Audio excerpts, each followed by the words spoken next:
যে সেনা প্রধানকে অনেকটা বাধ্য করে ফেলছে যে একটা অ্যাকশনে যাওয়ার জন্য। কারণ এই মুহূর্তে ক্যান্টনমেন্টের যে অবস্থাটা সেটা হচ্ছে সিম্পল। আমেরিকা ইউনুসকে দিয়ে একটা ঘটনা তাকে এখানে এনেছে যে তুমি আমাকে এটা একটা প্যাকেজ, তুমি এগুলা করে দিয়ে তুমি এখান থেকে ভাগবা, শেষ। সবাই বোঝে যে এ তো রাজনীতি করার জন্য না, এর বয়স হচ্ছে 84-85, সারাটা জীবন সে আমেরিকায় থেকেছে, সারাটা জীবন সে আওয়ামী লীগের দালাল, সে এই আমেরিকার দালাল, সারাটা জীবন সে কাজ করেছে আমেরিকার হয়ে, সারাটা জীবন সে কাজ করেছে এই সিআই এর এজেন্ট হয়ে। তাকে নোবেল প্রাইজ বলেন, তাকে এই প্রেসিডেন্ট পুরস্কার বলেন, প্রত্যেকটা জিনিস এগুলো তাকে আস্তে আস্তে আস্তে আস্তে আমেরিকা থেকে তৈরি করেছে। আমেরিকা দেখলো যে একে দিয়ে কাজ হবে না, আওয়ামী লীগকে দিয়ে কাজ হবে না, করবে না, সে করবেই না, এরা আসবে না, ঠিক আছে হটাও তাদেরকে, বাস অপারেট। এখন যেটা হয়েছে, সেনাপ্রধান কিন্তু খুব সিম্পল একটা জিনিস চেয়েছিল। সিম্পল জিনিসটা কিরকম? তিনি চেয়েছেন এমন যে আমি সিভিলিয়ানদের উপরে কোনো ধরনের আক্রমণ, গুলি টুলি এগুলোতে যাবো না। এবং মাননীয় প্রধানমন্ত্রী কিন্তু এটা বলেন উনি, সোজা যে ব্যাপারটা ছিল তাদেরকে ঠেকানোর ব্যাপারটা ছিল, যে ঢাকাতে না ঢুকার ব্যাপারটা। অনেকেই বলছে তিনি মনে গুলি করার অর্ডার দিয়েছেন, এই সেই হোয়াট এভার ইট ইজ। কতিপয় সেনা সদস্য, কিছু কন্টিনজেন্ট, কিছু ব্রিগেড, তাদের নানান ধরনের ঘটনার ফলে 5ই অগস্টের ঘটনাটা ঘটেছে, তা না হলে সরকার টিকে যেত। কিন্তু মুশকিলটা যেটা হয়েছে যে সেনাপ্রধান যে জিনিসটা চায় সেটা হচ্ছে একটা ইলেকশন। তার কথা হচ্ছে যে ইলেকশনের মাধ্যমেই যাচাই করা হোক আওয়ামী লীগ, বিএনপি, জাতীয় পার্টি, জামাত, যারা আছে। আমাদের যখন এই একটা অবস্থানে আমরা যাব, তখন আমেরিকার একটা প্রেসক্রিপশনের জায়গা হচ্ছে যে আওয়ামী লীগকে আসতে দেওয়া যাবে না, কারণ আওয়ামী লীগ ক্রমাগত ভাবে তার সমর্থন বাড়ছে। এবং একটা রিপোর্ট আছে যে ইলেকশন যদি হয়, গ্রামের মানুষ থেকে শুরু করে শহুরে মানুষের কথা বাদ দিলাম, একটা বড় ধরনের জাগরণ হবে। কারণ তারা যেই সাফারিংসটা দেখছে, তারা ভাবছে যে এই দেশটা তো শেষ হয়ে গেল। ঠিক তখনই সিদ্ধান্তটা আসলো যে আওয়ামী লীগকে নিষিদ্ধ করতে হবে। সেনাপ্রধান এইটাতে তার কমপ্লিটলি নো ছিল, যে এই ইলেকশনটা সবাইকে নিয়ে হতে হবে, ইউনূস এটা হতে দেবে না। তারপরে শাহাবুদ্দিন চুপ্পু সাহেবকে সরিয়ে দেওয়া হবে, সেটা সেনাপ্রধান মানবেন না। তার কথা হচ্ছে কেন সরবেন? সেনাপ্রধানকে নানান ভাবে প্রেসারাইজ করা হচ্ছে। মাঝখানে ফয়জুর নামে একটা লোক আছে, তাকে দিয়ে সেনাপ্রধানকে টপল করবার চেষ্টা করা হয়েছে। কামরুল হাসান নামে একটা লোক আছে, তাকে দিয়ে চেষ্টা, নানান ভাবে একে চেষ্টা করা হয়েছে। এর মধ্যে এখন একটা প্ল্যান হয়েছে, সেনাপ্রধানকে উৎখাত করা হবে। সেনাপ্রধানকে উৎখাত করা হবে, উৎখাত করতে না পারলে তাকে অ্যাসাসিন করা হবে। আমাকে পরিষ্কার ভাবে আমার সোর্স গুলো এটা জানিয়েছে।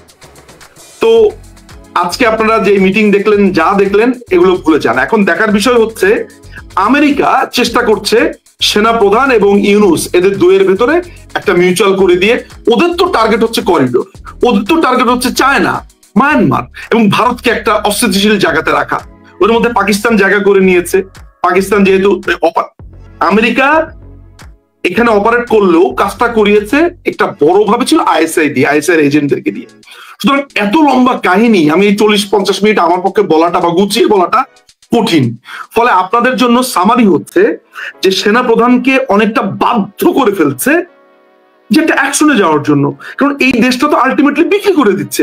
সেনাপ্রধান এখান থেকে সরানোর মানেই হচ্ছে টপ আপনার কিছু সিদ্ধান্ত নেবে, আপনি কিচ্ছু করতে পারবেন না। কালকে আপনি দেখেছেন যে প্রেস সচিব কি ঔদ্ধত্য নিয়ে বলছে আমাদের সবকিছু করার ম্যান্ডেট আছে। ও আপনাকে কেয়ার করছে, ও আপনাকে গুনছে 2 পয়সা দিয়ে? নো, ওর কথা হচ্ছে আমি যা ইচ্ছা তাই করবো। আস্ত দালাল। তো যেই ছেলেটি কোটার জন্য রাস্তায় নেমেছিল, সে যদি আজকে 5টা মিনিটের জন্য ভাবে তাই তো আমি তো কোটার জন্য এসেছিলাম, তাহলে আজকে আমার দেশের করিডোরটা কেন, আমার দেশের ডিপসিটা কেন দিয়ে দেওয়া হলো, আমার দেশের বন্দরটা কেন দিয়ে দেওয়া হলো, আওয়ামী লীগকে নিষিদ্ধ করা হলো কেন, একজন প্রকাশককে, একজন চলচ্চিত্র অভিনেত্রী, তাকে কেন গ্রেফতার করা হচ্ছে? ওর মাথা তো এই জিনিসগুলো ঘুরছে।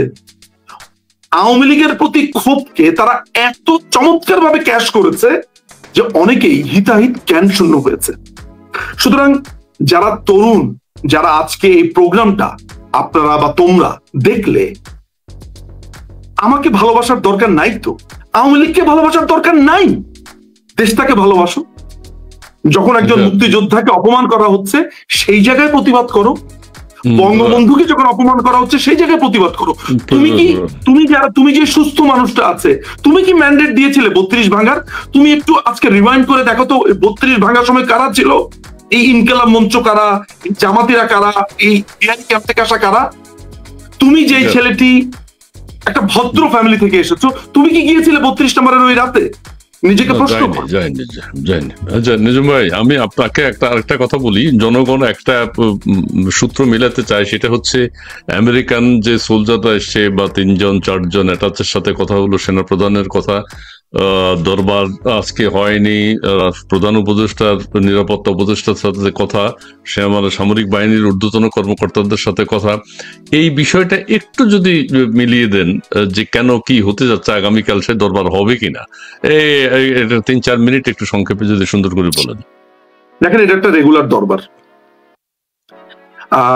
সেনাবাহিনীর একটা ব্যাপার আমি আপনাকে বলতে পারি, সেটা হচ্ছে যে সেনাবাহিনীর most of the lieutenant general বা generals, 2 star, 1 star, 2 star, 3 star, প্রত্যেকে মোস্ট অফ দ্য জেনারেলস সেনাপ্রধানের সাথে আছে একদম, এবং খুবই ডিটারমাইন্ড।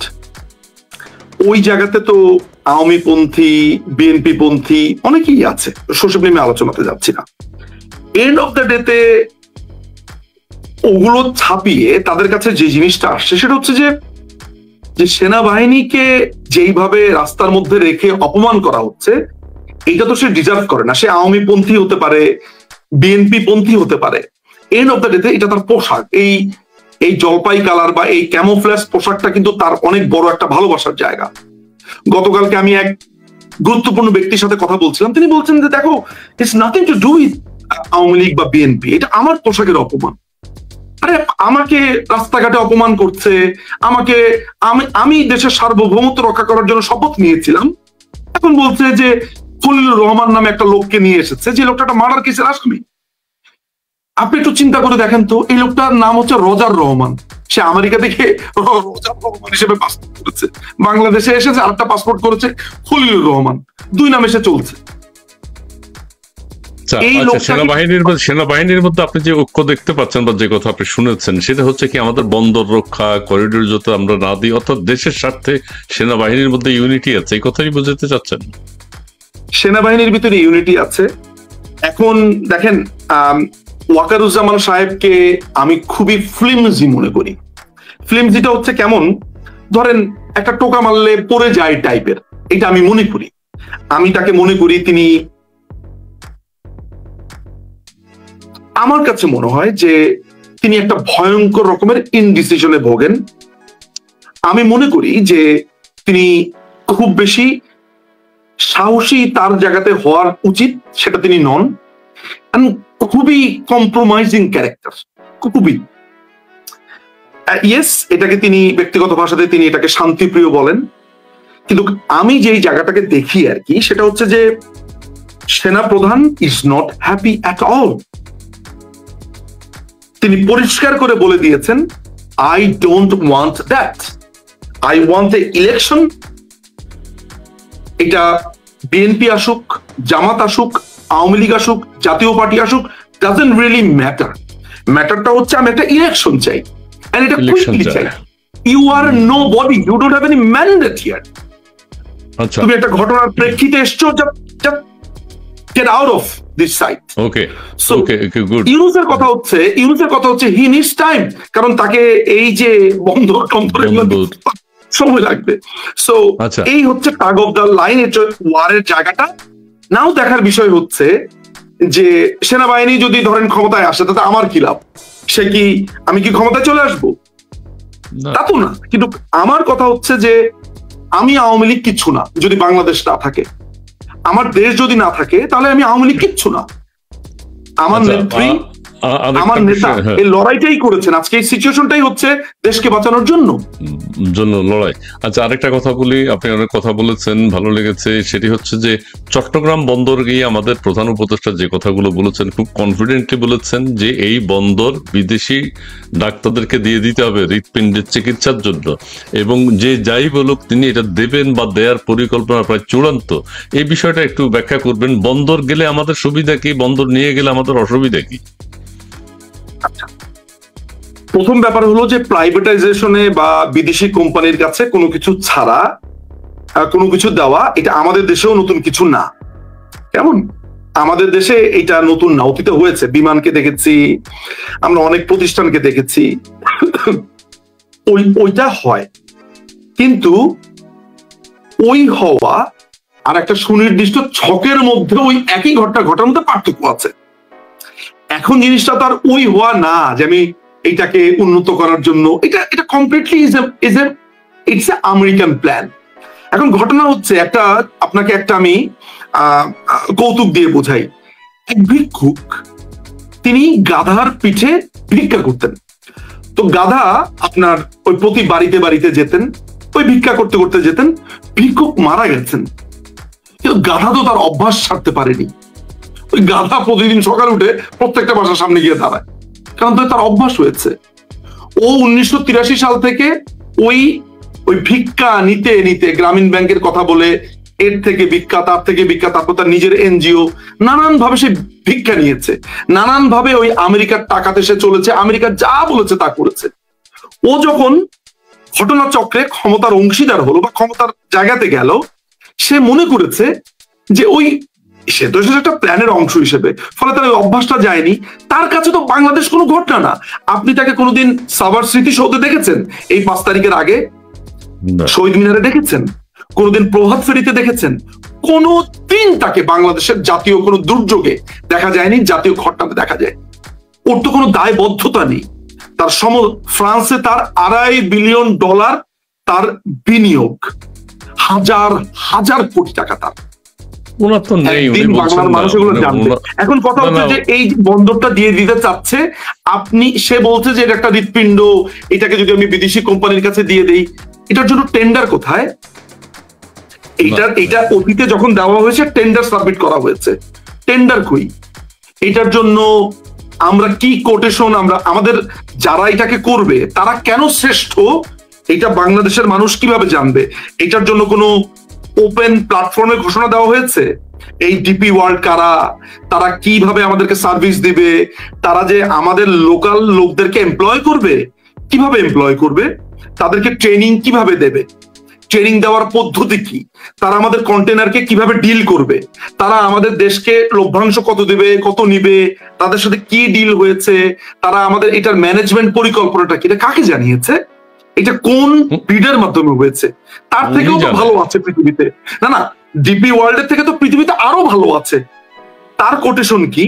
বাংলাদেশের কোন কর্পোরেশন বা প্রাইভেট প্রতিষ্ঠানের কি ওরকম সক্ষমতা আছে সেটা কি আমরা জানি? বা এখানে কারা রিক্রুটেড হবে, কত টাকা বিনিয়োগ হবে, কিভাবে হবে, আমি কিচ্ছু জানি না। আরে ভাই, এটা তো আমার দেশের সম্পদ। আমাকে ঠিক আছে আপনি ডিপি ওয়ার্ল্ডকে দেন, কিন্তু আমাকে তো জানতে হবে, আমাকে এও জানতে হবে আপনি করিডোর কেন দেবেন, কি কারণে দেবেন, মানবিক সাহায্য, এই মানবিক সাহায্য আপনি কেন দেবেন, কি মানবিক সাহায্য দেবেন, কেন মানবিক সাহায্য প্রয়োজন, আরাকান আর্মির সাথে আপনার কেন সম্পর্ক, মিয়ানমারের সাথে জান্তার সাথে কথা বলেছেন কিনা, তারপরে স্টেক হোল্ডারদের সাথে কথা বলেছেন কিনা। সো কোন ধরনের অ্যাকাউন্টেবিলিটি নেই। আমি বারবার ধরে নিচ্ছি আমরা খারাপ, কিন্তু ভাই দেশে তো সাধারণ মানুষ আছে, ওদেরকে জিজ্ঞাসা করেন। আমি না হয় খুবই খারাপ, আরো কারো কাছে মনে হতে পারে যে আচ্ছা এই নিঝুম মজুমদার লোকটি কি ফ্যাসিস্টের দালাল, বা এই লোকটি কি খারাপ। আমি তোমার সাথে একাত্মিত হয়ে এটাও স্বীকার করে নিচ্ছি, ঠিক আছে আমি খুবই খারাপ একজন মানুষ, একদম আমি একজন খারাপ মানুষ হিসেবেই তোমাকে প্রশ্নটা করি যে তুমি যেই স্বপ্ন দেখেছিলে, তুমি কি ঠিক পার্টিকুলার এই স্বপ্ন দেখেছিলে যে একজন প্রকাশক তিনি বই প্রকাশ করবেন? হাক্কানি পাবলিশার্সের ব্যাপারে তোমাকে একটু বলে নেই, তোমাদের বলে নেই। সেটা হচ্ছে যে তোমরা জেনে থাকবে যে বঙ্গবন্ধুকে একটা দীর্ঘ সময় পাকিস্তানের পুলিশ ফলো করত। এই যে পুলিশ ফলো করত, এইটার রিপোর্ট এই তোমার ওই কেন্দ্রীয় সরকারকে অর্থাৎ পাকিস্তানি সরকারকে তারা দিত। এই রিপোর্টগুলো নথিবদ্ধ ছিল। একটা দীর্ঘ সময় পর এই কি কি তথ্য দিত পাকিস্তানি সরকার বঙ্গবন্ধুর ব্যাপারে, এগুলোর নথিপত্র উদ্ধার করা হয়। উদ্ধার করবার পর এগুলোকে মাননীয় প্রধানমন্ত্রী শেখ হাসিনা এবং এইটার সাথে রিলেটেড যারা আছে তারা এগুলো যাচাই বাছাইয়ের পরে 14টা পর্বে তোমার বই প্রকাশ করেছে। যদি ইসমাইল ভাইয়ের তথ্য ঠিক হয় এবং সেটা হাক্কানি পাবলিশার্স এর মালিকই হয়ে থাকে, যদি না হয় আমি ক্ষমা চেয়ে নিচ্ছি, বাট আমি ধরে নিচ্ছি এটাই হাক্কানি পাবলিশার্স। এখন তুমি আমাকে বলো তো যে তুমি বঙ্গবন্ধুকে ভালোবাসো কিংবা না বাসো, তুমি তাকে পছন্দ করো কিংবা না করো। ধরা যাক আমি ভাসানীকে পছন্দ করি না, ধরা যাক আমি সোহরাওয়ার্দীকে পছন্দ করি না, সবার শেষে আমি সম্মানসূচক সাহেব এগুলো ধরে নাও যে আমি সম্মান দিয়েই বলছি, তাঁর বলছি, চন্দ্রবিন্দু আছে, তো সো তোমরা আবার এটা ধরে বসো না যে আমি অসম্মান দিয়ে কথা বলছি। ভাসানী, সোহরাওয়ার্দী, তারপরে অনেক অনেক আমাদের এই স্বাধীনতা সংগ্রামে যারা আছেন, এই মানুষগুলোকে তুমি পছন্দ করো আর না করো, এই মানুষগুলোর অবদান তো তুমি অস্বীকার করতে পারবে না।